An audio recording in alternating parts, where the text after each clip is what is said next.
Hey, how about starting your day off with 4 great points out of Ephesians chapter 3?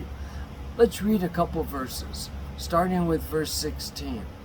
That he would grant you, according to the riches of his glory, to be strengthened with might by his Spirit in the inner man, that Christ may dwell in your hearts by faith, that ye, being rooted and grounded in love, may be able to comprehend with all saints what is the breadth and length and depth and height, and to know the love of Christ, which passeth knowledge, that ye might be filled with all the fullness of God.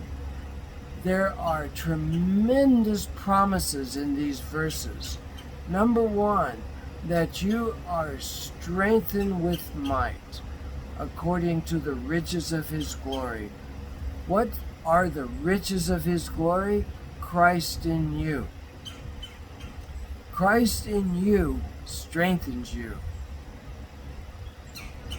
And that takes place spiritually in the inner man.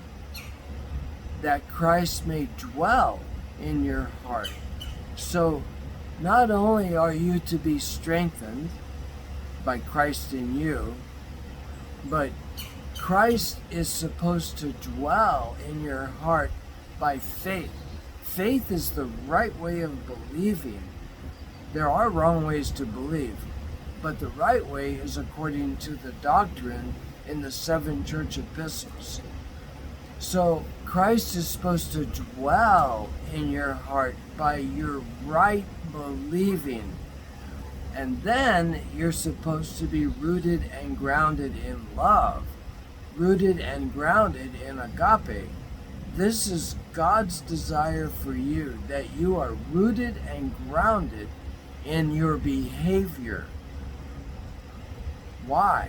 That you may be able to comprehend. So we're supposed to be strengthened, Christ is supposed to dwell, and we're supposed to comprehend with all saints. That means all of us together, one body in Christ.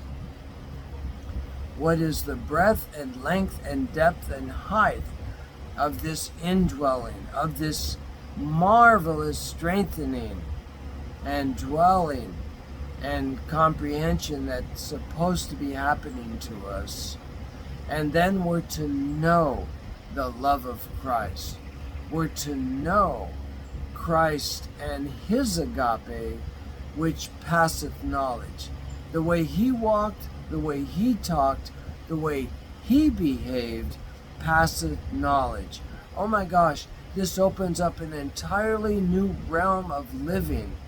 And that is how we are filled with all the fullness of God.